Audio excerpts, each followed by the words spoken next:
This is the smart #1. This is quite possibly the daftest name for a new car that we've come across. Yeah, it's got character. It all feels really quite plush and well built in here. Once again, really impressed. This car is so well equipped.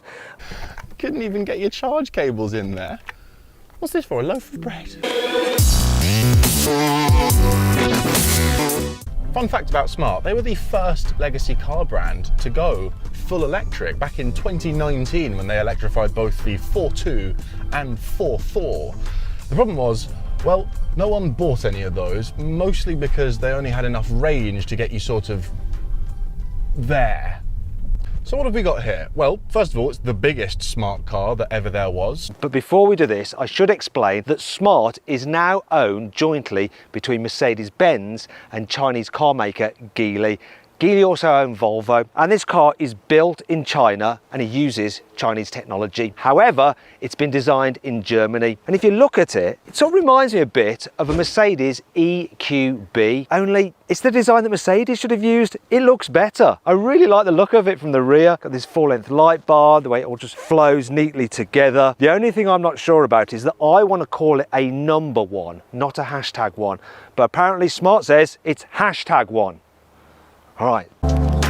Tell you what, lovely, cheerful piece of design this thing is. This car is allegedly entirely designed by Mercedes design team, which is somewhat surprising to hear, given that most Mercedes EQ cars look like Mars bars that have been melted in microwaves. The shape of the headlights sort of remind me of Spider-Man's eyes. Though overall, there's something slightly spacey, space age about it, and slightly cartoonish, but I mean that in a good way. I like the way the light bar at the front lights up as well. This, on the other hand, really striking, unique looking car. I like this back bit here, look, with the kind of floating roof that reminds me a bit of those hats that come with ear flaps to keep your ears warm. Really interesting design on the wheels. Quite hard to make aero wheels look good, but they've achieved it here. And we've got the distinctive EQ light signature, that light bar across the front and rear.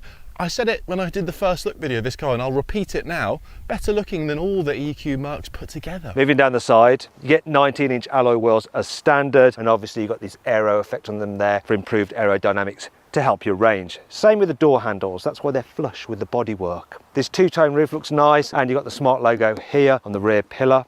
In some ways, from the side, there's something a bit mini Countryman-ish about it. Yeah, it's got character. When it comes to the boot, it's not actually that good. There are other electric cars, this kind of price range, this kind of size, that have bigger boots than the #1.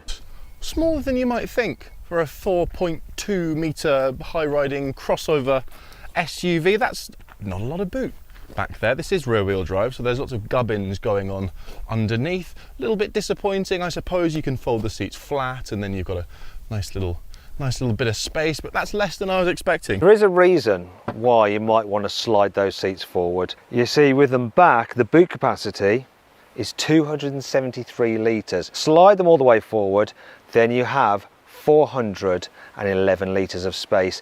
Though that's still less than a Kia Niro. That has a boot capacity of 475 litres of space. Also, there is some extra storage underneath here. There we go.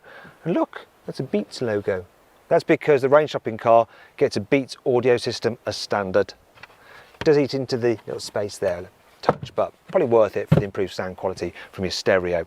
Other features here in the boot, some tie-down points, some nets, and you've got a 12-volt socket there as well. The single smallest frunk I've ever seen. It's just a little cupboard, look. Couldn't even get your charge cables in there. What's this for, a loaf of bread?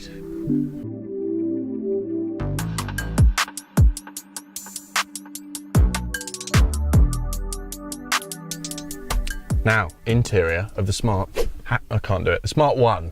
Interior.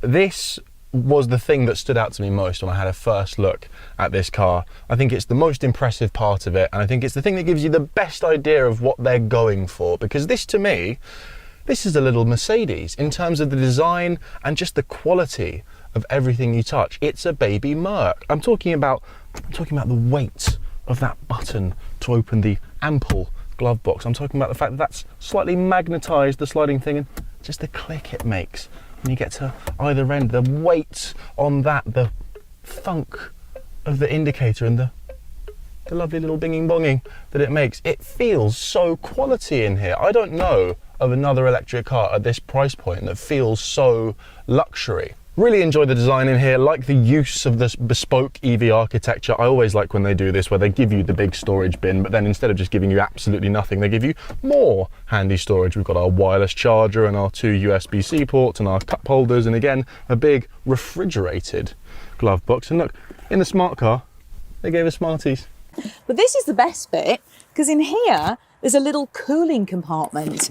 Well, you can see it's got this pretty Swish minimalist layout that's got quite an appealing look, and it all feels pretty good as well. So these seats are nicely padded, there's quite a lot of soft touch materials around. It also feels very well made. Nice quality materials about the place, and there's even like little pads here so you don't bang your knees there. Speaking of which, the centre console is fairly robust, and it's only when you go lower down that the plastics feel a little bit more on the cheap side, but they're not terrible. But actually, I do quite like it, and I love the fact that it's colour-coded and not just that shiny piano black. I'm not sure how wider, bigger drivers will get on with it, but if you do fit in here, and I do, then there is a lot to like. But as impressive as all these little storage areas are, what impresses me most in here is the quality. It doesn't feel cheap in here at all. You've got nice soft touch materials where you need them to be. The cost cutting materials are saved for the bottom half down there. The stitching is really nice. It's all really well done. Got a good adjustment in both the seats and the steering wheel. Oh, and I do also love this. Come out. I love the key. Isn't that nice? Just unlock, lock and boot. It is all you need. I'd probably like it even more if there was a key card and an app and no key at all, but as keys go, I think this one is lovely. And I also like the way you can just tuck it in there whilst you're driving. The thing I like about it is the storage. So look, plenty of room under here, some cup holders under here, and it's a good time for me to show you the key, which I quite like. There's a place for your mobile phone there. I can even fit my fat folding phone in there. And you've got wireless charging underneath here, 2 USB-Cs and a 12-volt old-fashioned charging port. Loads of storage underneath here. You've got a decent-sized glove box and absolutely massive door bins. Look, huge flask. Fits no problem. There's room for another bottle as well. Another thing I like, and I wish all cars just had this, the gear selector on the steering column just makes life so much easier when you're manoeuvring. Why do other manufacturers just faff around with buttons to press or knobs to pull? Do you know what? I think the interior of the Smart is even smarter than the exterior. It's very modern looking, isn't it? And very minimalist. Now, part of the reason for that is that most of the car's functions are done through this big touchscreen. And I really like the graphics. They are a bit computer game-ish and won't be for everyone, but I like them. You do have this little fox character there. He's your avatar, and he pipes up when you press the voice command button. This is all new, and when you first use it, it's quite baffling and overwhelming because it's got this kind of quirky video game look to things. So it's not like any other infotainment system out there. It takes quite a lot of getting used to, and you have things like this Fox avatar in the corner that pops up on different screens and things. It's definitely better than what you get in the ID3, just like the build quality. So really, this is an impressive interior. Now, this screen is actually very slick and easy to operate, and another feature I like about it is I can control the front passenger seat through the screen, so I can move it forwards and backwards and alter the angle of the backrest. You can also control other stuff like your ambient lighting. Look, 64 different colours, lovely. Obviously this also has Apple CarPlay and Android Auto if you don't want to use the onboard sat-nav system. And then we get to the software, which is hugely impressive, quite interesting to look at. We've got a little animated fox character here that pops up every now and then. If I flick through my settings for the car, there he is. If I fiddle with my climate control, there he is, sitting in my seat. Don't know what he's doing there. That's quite strange. Very #1, very Gen Z. Let's ignore all of that because the important thing is it works really well and it's really quick. It's really quick and responsive, and it works. It just works. Look, if I press this charging button, immediately it loads up all the charging stations near me, nice and quick. It's just really fast and responsive, easy to navigate, bright, colourful, cheerful menus, and just a million cameras on this car as well, as standard. It's worth noting that as it stands, there is no bare bones entry-level version of this car. Currently, the entry-level car, the 36 grand one, comes with the giant pano sunroof, adaptive cruise control and heated seats and a million toys and gizmos, and that really speaks to where they're pitching this car. Again, this is no utilitarian city commuter vehicle anymore. This is a small luxury car. The next screen you have here is the digital driver's display. I'm not quite so impressed with this. The speed is just there over the left-hand side. I feel like it should be in the middle. Maybe you can set it up in the middle, but I haven't figured that out. And you can cycle through a few different menus, but there's not much you can do with it. Now, on the range topping premium version, which this car is, you get a heads-up display. So it doesn't matter about that speedo being a bit hard to read, because then you have it in front of you. But the entry-level car doesn't have that, which is a shame, because otherwise this car is so well equipped as standard. So let's rattle off a few stats about the Smart #1 before getting into how it feels to drive. First of all, 62 kilowatt hour usable battery pack. That's ever so slightly smaller than the one in the long range version of its sister car, the Volvo EX30. That's good for a quoted range in the vicinity of 270 miles, which probably means a real world range in the vicinity of 230s, depending on weather and how heavy your right foot is, and a million other things, of course. Here's a fun one. 1.6 tons. That's the towing capacity of this vehicle, which is equivalent to a Kia EV6. This thing pulls. Perhaps the most surprising number about this car is 268. That's how much brake horsepower this one's got. This is just the rear-wheel drive version, which will do 0 to 60 in an alleged sub 7 seconds. But actually, reports from early tests have been that it's a good second quicker than that. I don't know why they've given it that much power. Smart says this car should do 0 to 60 miles an hour in 6.7 seconds, but let's find out the reality with my specialist timing gear. Off we go. What's it gonna do? Faster than what they said. 6.2. That felt effortless. All I want to do is just see the pickup of this car from 40 miles an hour to 70, say if you're joining a motorway or a dual carriageway. So I'm going to floor it in 3, 2, 1, go. Yeah, pickup's good, and that's 70. It's not bonkers quick, but it's easily quick enough. And when you are going quickly, this car is very quiet, well insulated for wind noise, also hardly any tyre noise, very relaxing. Seats are comfy as well. Once again, really impressed. Love this steering wheel. It's kind of very toy car vibes and definitely reminiscent of the old Smart 4.2. The driving position is excellent and very adjustable. I've got it with the seat really low down and the steering wheel all the way out to account for my height and freakishly long legs, and I've been able to do that very successfully. I feel very comfortable. If you're buying this kind of car, you just want to be able to go around a bend, not topple over, and see you're right, and this does that. Grips the road well enough. And another thing is that if you're coming out of a corner and suddenly floor the throttle, it doesn't lose traction, and you don't feel the stability control coming in either. It's just all very smooth and progressive. I like that. This is a very pleasant car to drive. I really like how the suspension is set up. It's pretty Goldilocks. Not too firm, not too soft. It feels just right. The first thing I'm gonna do is seek out that pothole, because I want to test the suspension. And you know what? It feels very good at dealing with potholes and drain covers and all the kind of nonsense that you'll find in town. It's nice and comfy over bumps, actually. Pleased with that. Another thing I really like about this car is the forward visibility. The dash is quite low, the windscreen is huge, the view forward is great. These pillars are quite large, but the side windows are so big that you can just mitigate against blind spot issues there. The back window is really big as well, I like that. And there's an extra little window towards the rear pillar to help minimise, once again, the effect of that fat rear pillar, so that's not too much of a blind spot either. The charging speed stands out a bit more though. A 150 kilowatt maximum charging rate is faster than the max you'll get in the Kona Electric and even in the Cupra Born. And it means the #1 can get a 10 to 80% top up in 30 minutes. That's if you find a charger that's fast enough.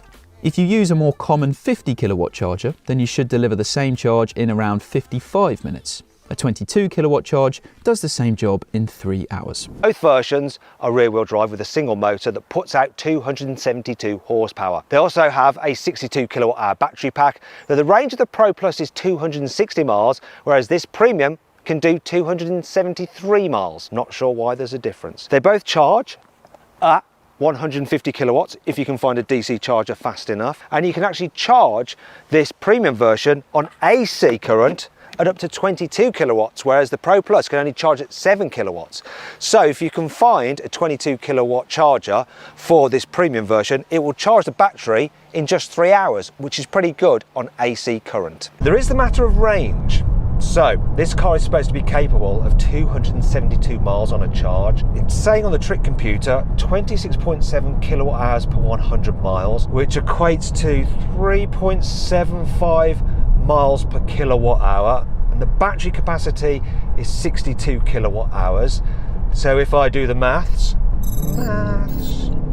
this car's returning about 232 miles from a full charge, which is about 85% of what Smart claims, which is actually pretty good in my experience for electric cars. Now, one of the problems I have with quite a few EVs is that because you've got the batteries underneath the floor, they often have this seat base quite close to the floor, so you end up with little under thigh support. They do that because they can't have the seat too high because there's not enough headroom. But in this car, because it's quite tall, they can fit a normal seat with plenty of under thigh support, and you've still got loads of headroom. Even people over 6 foot will be fine back here. #1 has as much room in the back as a Mercedes E-Class. And I tell you what, that is a good amount of room. Tons of headroom.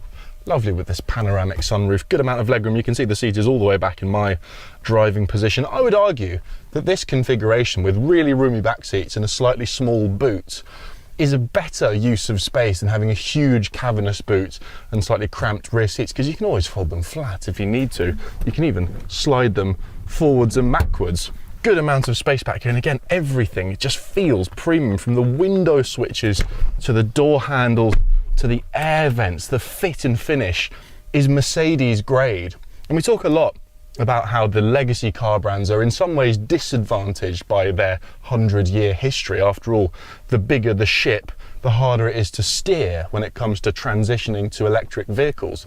But there are also certain advantages of having had 100 years of practice making cars, and the quality and the fit and finish in here is a perfect example of that. You do get the impression that Merc have been doing this for a while.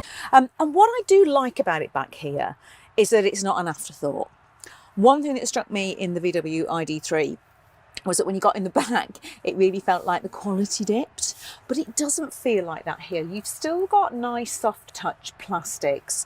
You know, the trim looks nice. The stitching's had care and attention put into it.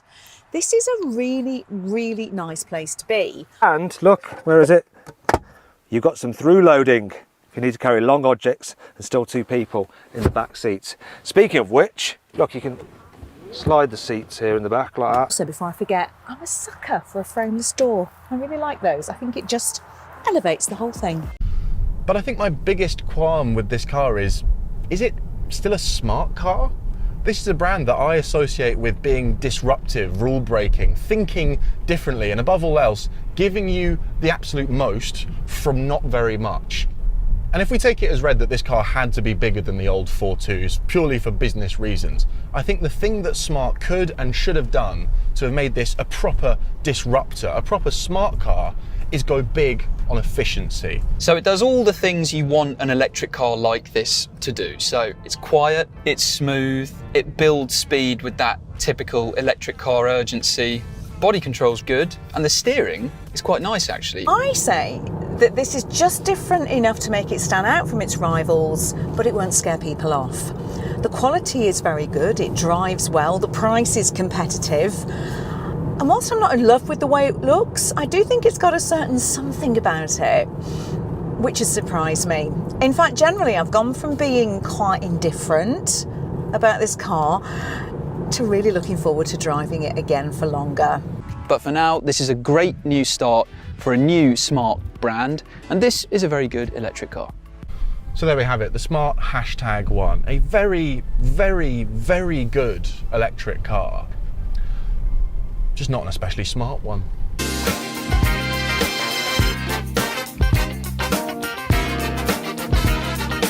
So then, what's my final verdict on the new smart #1? Should you avoid it? Should you consider it? Should you shortlist it?